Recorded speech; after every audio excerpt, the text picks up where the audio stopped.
on behalf of Midlothian Council, before I then pass over to the committee members to question both yourself and Ricky Moffat about the petition. Just so you're clear about the powers of the petition committee, there are three main areas. One is that we could, at the end of the committee, once we reach a decision, we could decide to take no action, in which case we'll give you the reasons. Or alternatively, we can pass the petition to the relevant director or other council committees to look into, with or without any specific recommendation. If the petition relates to another public organisation, we may pass it on to that organisation with or without any specific recommendation. Okay, so is that quite clear, yeah? So can I just ask you, when you're speaking, you can use the microphone there, and when you're finished speaking, switch it off. Sure, no problem. Please. The petition that we have here is, do you want me to read the title of the petition? Yeah? It's, "We, the undersigned bus users, strongly object to the scheduled changes to the Lothian bus number 15 and number 40 bus routes.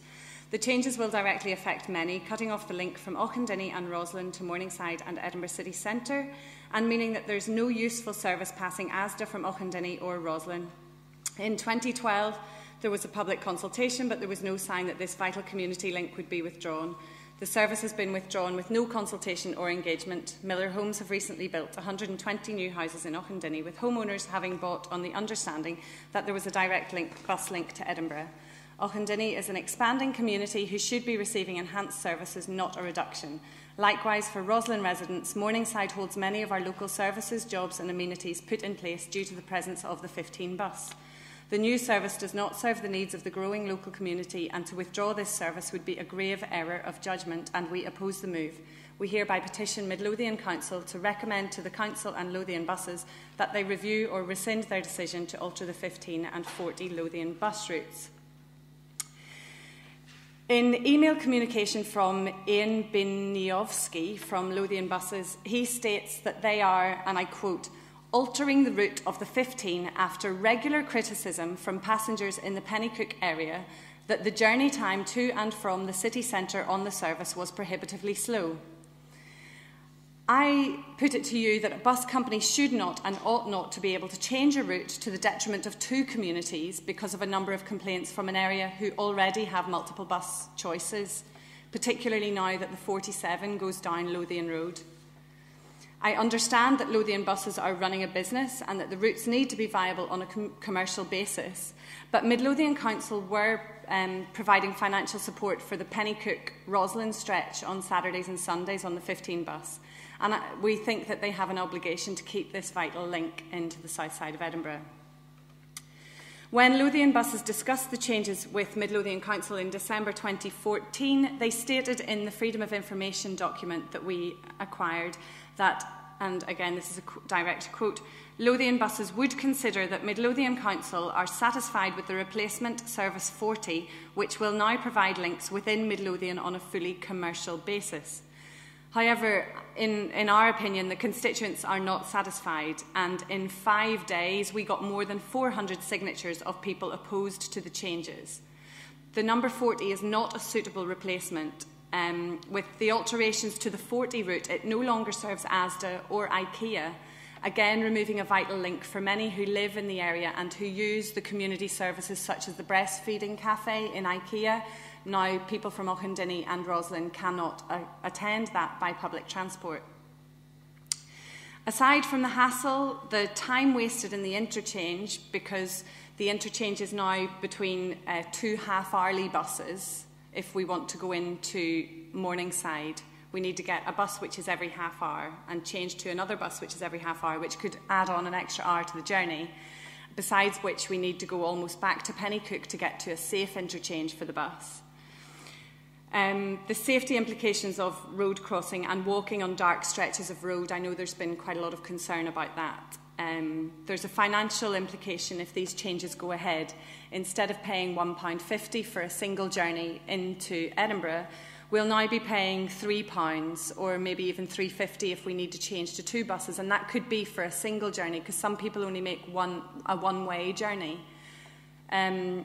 I understand that the argument would be, but a day saver is only 50 pence more than a return fare, but some people only make the single journey in. I think that this change is in no way encouraging people, particularly in Roslin and Auchendenny, to use public transport. And that's it. Okay, thank you. And before I hand it over to the committee to ask any questions, I'll ask Ricky Moffat to speak on behalf of the Lothian Council. Ricky. Thanks, Chair. I suppose I would share any concerns when there are changes made to the bus network, particularly when there are bus services that the local communities are both happy with and enjoyed for a period of time. The unfortunate thing, though, given bus deregulation, is that when any bus operator wishes to make a change, and that can be for a variety of reasons, but generally speaking, it's on a commercial basis, they're required to do two things. There's a slight difference between the process in Scotland than there is in England. When a bus operator proposes to make a change, whether that be a provision of a new route or amendment to an existing route, or indeed cancellation of a specific route, 70 days before that change is made, they contact the local authority, its travel team, and that's in confidence. It's something that happens only in Scotland, and it's on the strict understanding that the information that the bus company are coming forward with is to allow the local authority to look at potential implications and changes that they may need to make. So, for example, if there are timetables that need to be altered, if there are bus flag information that needs to be altered, or indeed if there's any opportunity where, for example, we have another bus operator who's doing not necessarily a parallel journey, but something in the area, whether we could see if we could tweak that to kind of meet some of the needs of the changes that are lost. So that kind of window of opportunity is offered in Scotland. Then at a point 56 days before the change is made, that's when the changes become publicised. They are registered with the Traffic Commissioner to see what, if any, objections there may be, and also that's the appropriate period to cancel a particular route. So in this particular instance, we were aware 70 days beforehand. We had the discussions with Lothian buses as to what they would retain, both from an Auchendenny perspective and Roslin. And they were quite clear that, as has been mentioned already, that they saw the potential changes being more beneficial to them and to a wider number of people in the Pennycook corridor. Hence, they were going forward with the changes. So that 56-day notice did two things. One, alerted us to the various changes that were being made across the council area, and secondly, it was to cancel the subsidised route where, as already been alluded to, we did have a subsidy there. What we also did is we spoke to First Bus to see what, if anything, they would be prepared to do. And what they were able to do is there's the service that comes through Auchendenny in the morning and returns at night, and they were able to agree that that limited stop bus would stop in Auchendenny to allow a limited number of spaces available there. But again, in the discussions, at this point in time, what Lothian buses have said is that they will let the changes happen and they will monitor it. And then at the next round, if there is any scope to do anything, then they may consider it. But in terms of this authority's direct influence over Lothian buses, that's as far as we can take it. They are, as I said before, a commercial service like any other, and they make the decisions based on what they perceive to be best for them and for the majority of their customers. So I'll pause at that point, Chair. Thank you. Any members of the committee wish to speak or to question any of the previous speakers? Councillor Baxter. Thank you, Chair. Good morning, Emma. I'm a long-time bus user. I've not had a car for about 30 years, and I use the bus a lot, so I know where you're coming from. I travelled here on the number 40, in fact. I've also had a lot of meetings with Lothian buses and First Bus when they operated more widely here. As Ricky said, they operate as commercial entities. There's no question about it. So, in my experience, you've got to go to them with a viable proposition economically. With that in mind, I'd like to play the devil's advocate and say to you the kind of things that they would say to me. First thing is that people are resistant to change.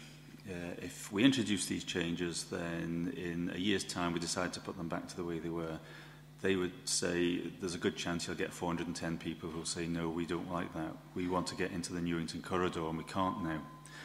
And that's another issue, is that you mentioned people travelling to Newington and Brunsfield.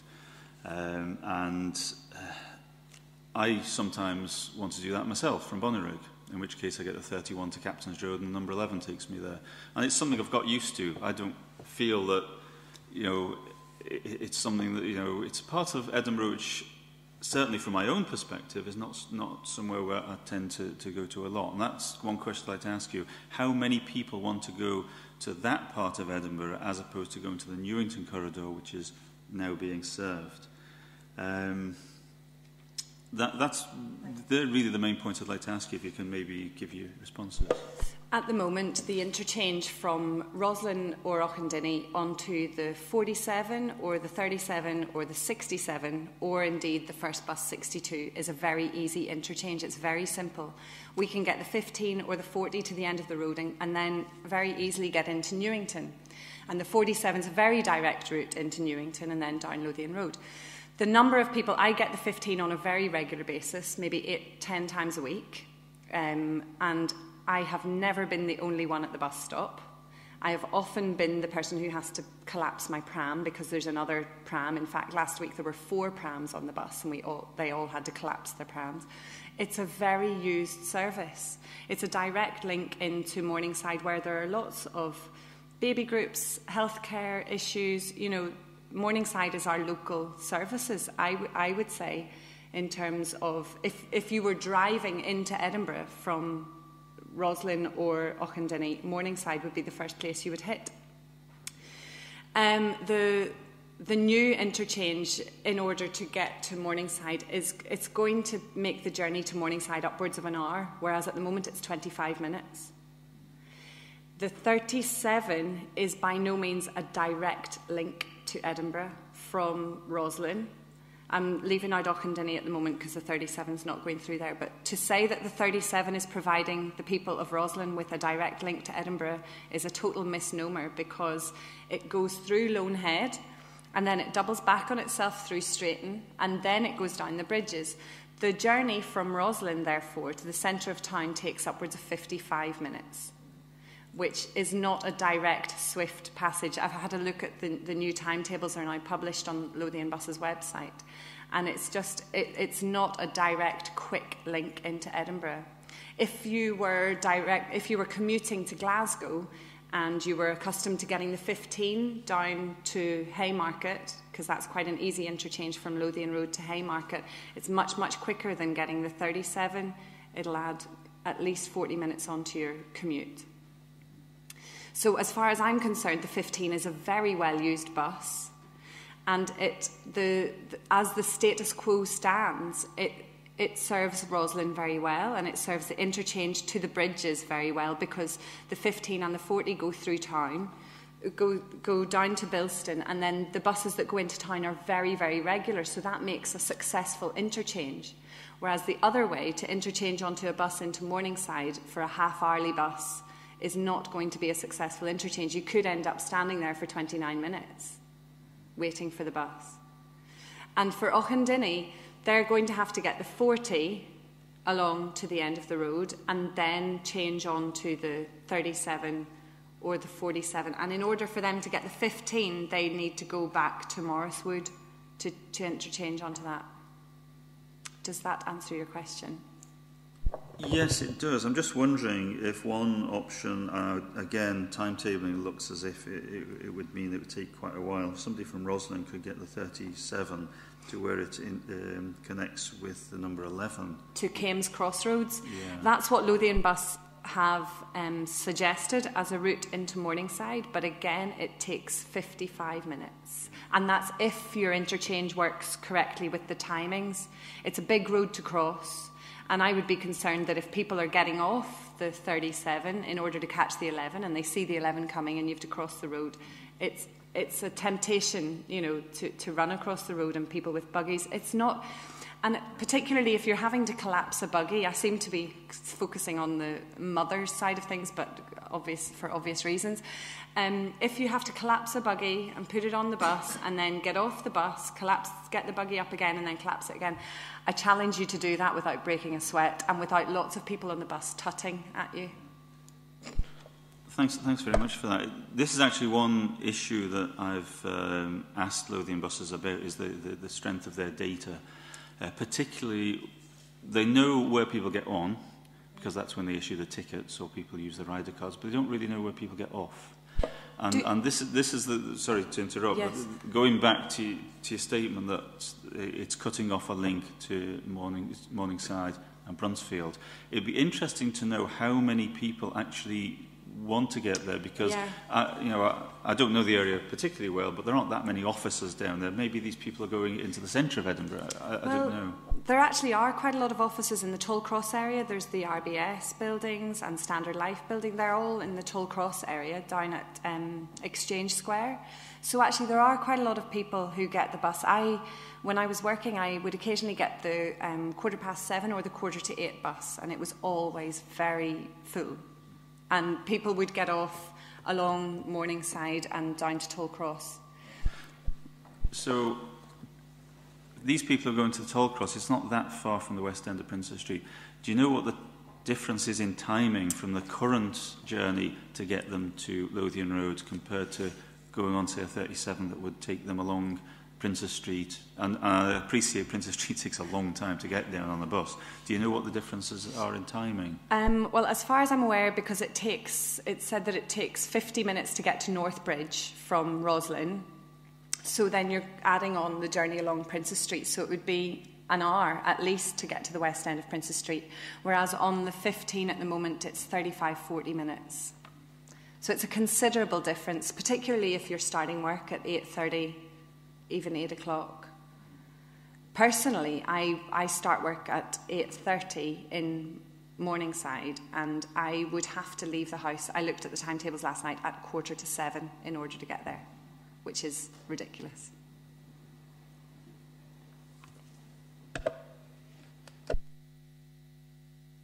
Does anyone else have any comments or questions? Councillor Rosen.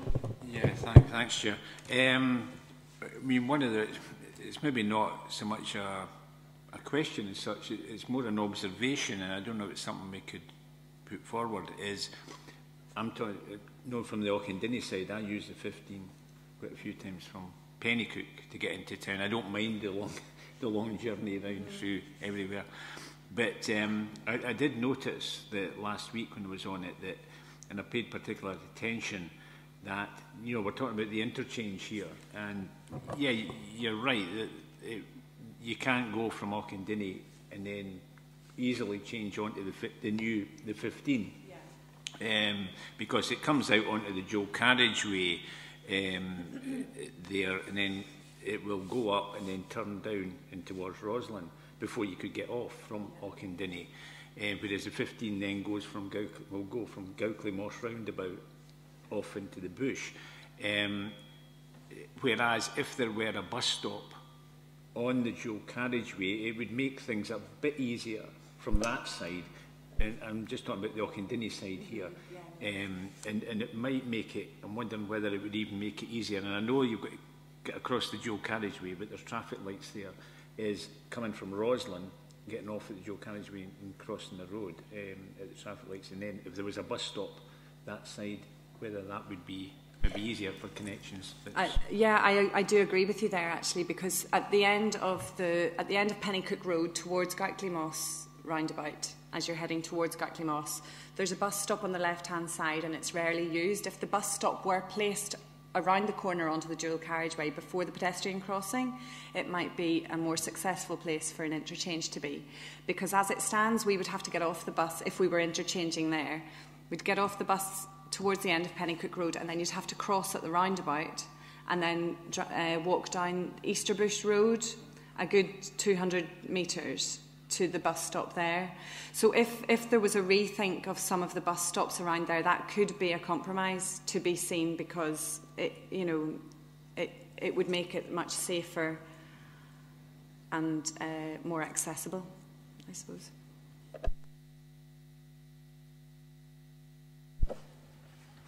Yeah, Councillor Muirhead. Ricky, there's a fair bit in this petition about the public consultation that took place in 2012. You've mentioned that the bus company notifies the council 70 days in advance, and then it goes public at 56 days. What's actually the requirements on them to consult about this? How do they do it, if they do it?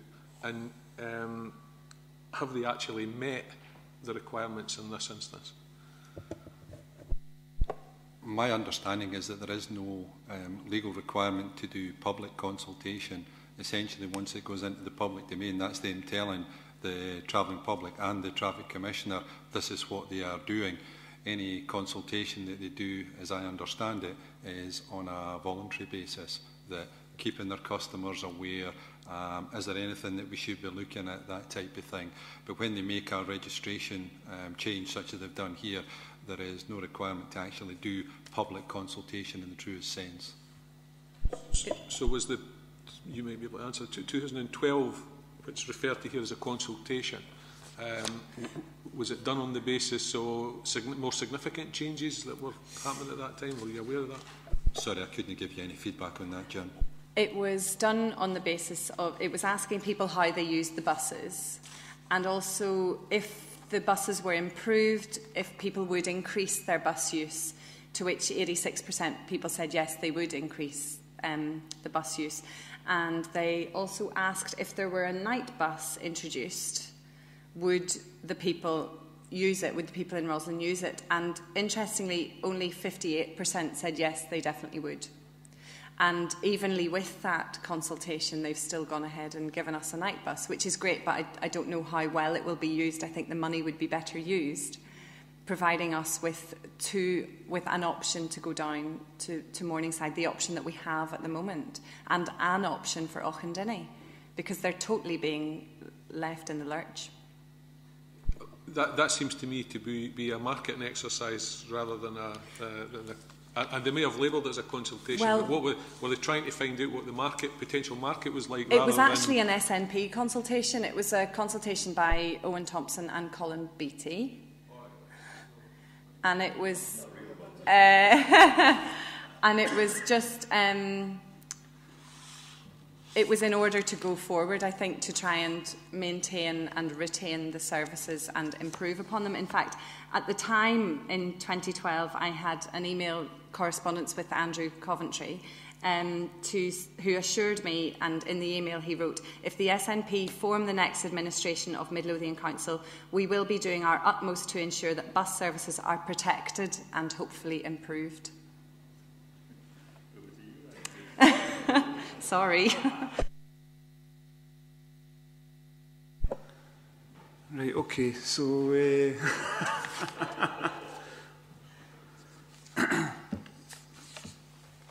got three possible actions that the committee can take here with the petition. I mean, my view would be that we pass the petition on to the Lothian buses, but I think we should try and formulate some sort of recommendation to put with that, you know. Councillor Baxter. Thank you, Chair. Yes, I think we should pass the petition on so at least they're aware of it, but as I said, my experience in the past is that it doesn't really cut much ice with them. What I feel that we can do is to review the interchanges, assuming this is going to go ahead and it's going to be there for some time. The interchange areas, make sure we have bus stops that are easy to get to for people who are crossing the road. They might be rushing, as you say, because they've just got off one bus and they see another one coming. To make sure those bus stops have shelters as well and people aren't standing out in the rain. Possibly look at bus trackers, although I appreciate that these days everyone's got them on the mobile phone, so it's maybe an expense that is not really worth it. Maybe it's better to have more shelters than spending the money on that. But maybe that's something we can look at to fulfil your commitment to the electorate before the last election. Is there any way that we could recommend that, because the 15 at the moment will be serving Easterbush, and Easterbush are going to be served by 3 buses. As far as I'm aware, the only time that people get off that bus or use that stop in the morning is coming away from town and going into town in the evening. Is there any way we could have a changeover so that in the morning, rather than going through Easterbush, the 15 goes through Auchendenny and Roslin and then up Seafield Road, and then in the evening the other way round? Because that would seem like quite a logical thing to do for the number of people using the bus stop, because it will be very interesting to see when this change goes ahead how well the 15 is used by Pennycook users if that usage increases, and also if it is used by people at Easterbush in the mornings going from Easterbush into town and in the afternoons coming to Easterbush, because it would strike me as it would only be the opposite way that the buses would be used from Easterbush. Councillor Rosie. Yeah, I mean, as I say, I had a meeting with Ian. You can probably better than me. But anyway, and on that, what I was told was that the 15, now that it's been sort of change of route, it's a fairly direct bus now right into the centre of Edinburgh. And we were told that it's actually going to be quicker than the present 37 and getting to the east end of Princes Street, beside it, where the old GPO is. The 15 is now going to be a quicker route. But once again, that's, and it probably will be well used now by Pennycook. Yes, but that means then that Pennycook have got a few quick options into town and Roslin and Auchendenny have none. So why should that be? Why should they change the status quo in order to help people of Pennycook to the detriment of all the people in Roslin and Auchendenny?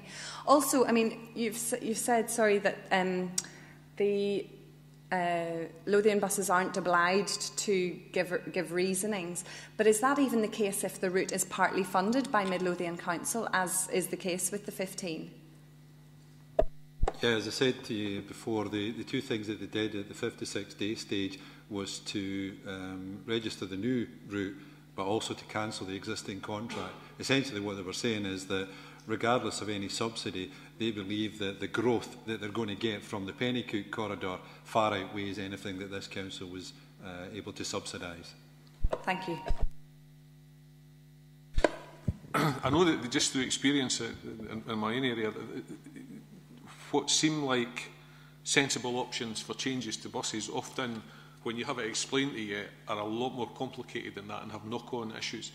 Is what Emma's, have you any idea if, at this stage, if what Emma's suggesting with the alternating the, sorry, was it the 15 yeah. To go with the bush at some points and then through Auchendenny at others, is that something that we could put to them as an alternative, or do you any idea if anything like that was considered by the travel team and them when they were in discussions? Yeah, I mean, one of the things that I'm going to describe him as a bit of an anorak, Carl Vanters, and I think everybody that knows Carl, I mean, Emma's expressed a real passion for the buses here, but quite honestly, Emma, if you speak to Carl Vanters, he kind of sleeps and dreams about them and all the rest of it. And any option and all options Carol's thought of it. I had a detailed discussion with both him and Trevor Dockett, who look after the travel team, and they looked at all the various options. What came back from Lothian buses, it was quite clear that, just as Derek and Ian have suggested, that the new 15 is going to be absolutely quicker and more attractive to the people that are going to use it and the route that they've chosen is designed to do that. Taking it off through Auchendinny and indeed Roslin is going to have an impact on that, and that's why they were reluctant to vary from it. So I would suggest that we have looked at the various options to see if there was anything that could try and mirror what was there previously as best they could, and the changes that they've came up with that start this Sunday are the ones that they believe will, with all due respect to the people in Roslin and Auchendinny, they will benefit the greater numbers, and that's kind of why they brought the changes about. Thank you, Chair. Yes, myself and the other two ward councillors met with Lothian buses a few weeks ago, and Carl Vinters was there as well. And one issue that was raised in our local area was to have a variation similar to the one that you were talking about, but obviously different, it's a different geographical area. But the message we got back from Lothian buses was that they're very reluctant to vary routes at different times of the day, or you know, at the moment, like we've got the 31 splits into two in the centre of Bonnyrigg, and it's the same, I think, with the 37 in Pennycook. They're although reluctant to do that kind of thing, they will do it if they see a real need, but they're very reluctant to do it unless there's a very strong case. Perhaps there is a strong case, I'm not sure it'd be very strong here, and it's something that we can suggest to them and say, look, is there some way you can maybe do this? Because I think that would be quite a good solution if you did that. I can understand, though, from their point of view, at what time do you swap it over? And how reliable can it be if it's swapping around? So I can understand that it's not ideal for a company to try to do that, for a bus company. It's going to happen so with the 37. I mean, every second one's going to go to the bush. That's very true. The other one goes into, you know, so that is going to be alternated that way. So they're doing it with the 37. Yeah, at Bilston, it'll go to the bush, one of them. The other one next that timetable is one of the most complicated timetables I've ever seen. The new one that they've put on the internet, it's incredibly complex. Can I just ask a question, Ricky? It was mentioned about the bus stops. Is that our responsibility as the council, or is that Midlothian Buses? No, that's our direct responsibility, both in terms... What would happen if we wanted to site a new bus stop?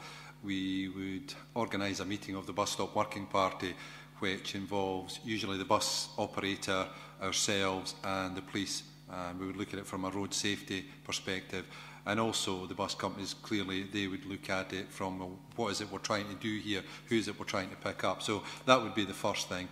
Then if it was agreed, we would then, if it was just a simple bus stop at Pole, we would organise that. If it was a shelter, then clearly there's funding needs which are more extensive, but we would bear the brunt of that if that was the case. Thanks, Chair. Just following on from that, what are the council's responsibilities as regards road safety? Because obviously, if the bus routes and timetables change such that people are more likely to be wanting to cross the road in a hurry, do we take that kind of thing into account when bus timetables change? To be honest, I don't think we would get into that level of detail, Ian, and looking at every bus stop and the potential for, interchanges. I would be very doubtful that we got into that level of detail. The bus timetables are what they are to allow them to do their various turnarounds, and then anything that falls is usually as a consequence. If there was a road safety issue that arose, then clearly we would look at it. Then it would be for us to consider whether we wanted to put in some kind of infrastructure, i.e. a crossing, to try and address that. Is that not something that the bus group working party should look at, though? I mean, where you've got significant sort of changes like we've got here, and with the best will in the world, to try to please everybody, it's not going to happen. You're going to look increasingly to people having to get more than one bus. Therefore, the interchange issue becomes really important, and that would be a role that we would definitely have in terms of assessing where best to site bus stops when changes were made. And I think we do need to... I'm surprised, actually, that if we don't take into account the situations that have been described today. We didn't think about, well, you know, if people having to make that interchange, it's obviously if they miss a bus, they've got another half hour to wait. It could be an issue. Can we adjust the sighting of the stop to make sure that we maximise on the safety of the thing? And I realise you're saying you take the police along and they'll look at it from a road safety point of view, but that was kind of contradicted with your answer to that question there. So I'm surprised if we didn't, and I would think that maybe we should, and that in this instance we do need to have a look at the whole picture of how people for different areas are going to really use the bus service in practical terms, and make as much adjustments as we can to resolve these problems, or to make it a bit easier for them. Because I think it's easy for this committee to say we'll pass it on to somebody else to have a look at it, but to be honest, we're looking for, to be honest with people and saying, actually, you know what, there's probably very little we can do here in terms of the bus company. We know that the likelihood, as Ian said, of them changing their mind on this is remote. So what can we, and the responsibilities that we've got as a council, do to kind of mitigate this? And to me, it's that issue that's the most important one here, is addressing the issues, if there are any, with the interchanges. Sorry. Sorry, I was going to come back, Jim. Sorry, have I perhaps misrepresented what I was really meaning? No, absolutely. The focus of the bus stop working party isn't just about we need a bus stop. I will put it there. That's it. Clearly, road safety is a big concern, and they would look at the siting of the bus stop in terms of where it is on the road network. Can a bus stop safely? It then looks at, okay, if it stops safely, where are people getting on, and where are they going to, and are there safe links? So sorry, it does look at all that aspect of it. What it wouldn't do is, right, okay, the current 15 gets somebody there at 1 o'clock, say, and it takes them 15 minutes to walk up there to get that bus. Is that adequate time? It probably wouldn't go into that level of detail. That's really what it was. Because as you know, and as we're seeing here, bus timetables can change for a variety of reasons. So whilst it would be, okay, it meets that now, what if it changes in 3 months' time? Do we change it again? So that's where the difficulty comes in. Can I just say, you know, in response to Councillor Muirhead, I mean, you're quite right, actually, that, you know, at the end of the day, it's up to Lothian Buses. You know, it's their decision. However, this committee at least has the point of making people's feelings known to Lothian Buses, you know, and so in that respect, it plays a positive role. So, Councillor Baxter.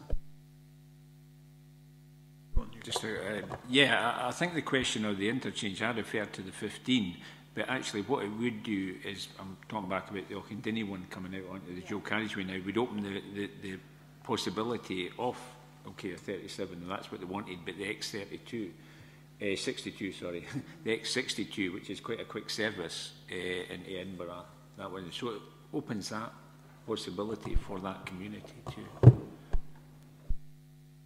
Yeah, just to say, Ricky's right that, you know, bus timetables and routes change all the time, but just looking at this map, the route map, it seems that between the turn-off to Auchendinny and the turn-off to Roslin, that is always going to be a sort of interchange area, no matter what they do with these routes, because it looks like there will be buses turning off in all these directions. And perhaps the bus stop working group should look closely at that area and see if we should have a more user-friendly, or I don't know if it's user-friendly at the moment, but improve it as much as possible for safety and for comfort. Is that something we can maybe include in the recommendations?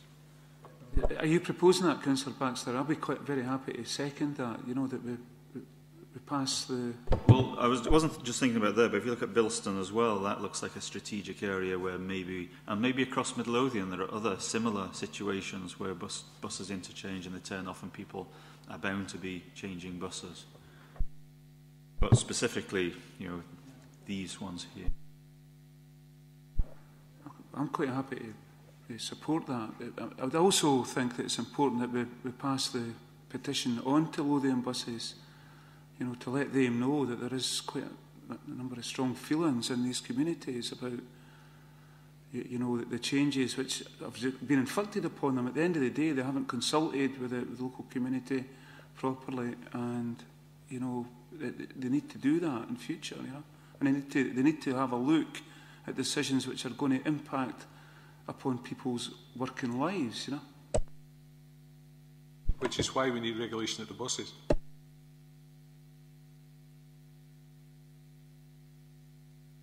So we've agreed then that we will send the petition on to the bus stop working party with a recommendation to look at.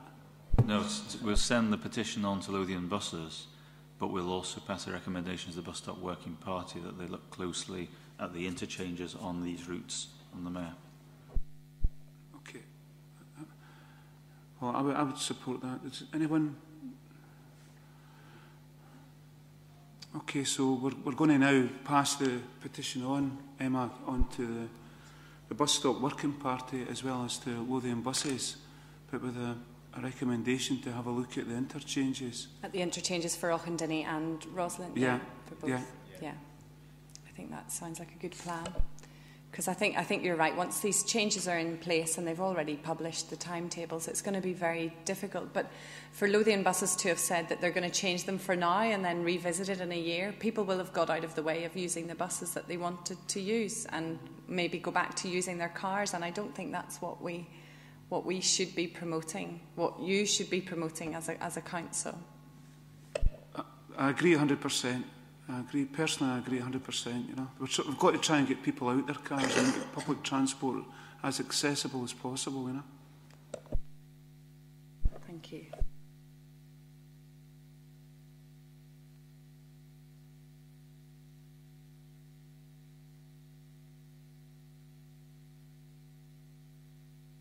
Have a proposer for the minutes of the last meeting. I'll move on. A seconder, yeah. Councillor Baxter.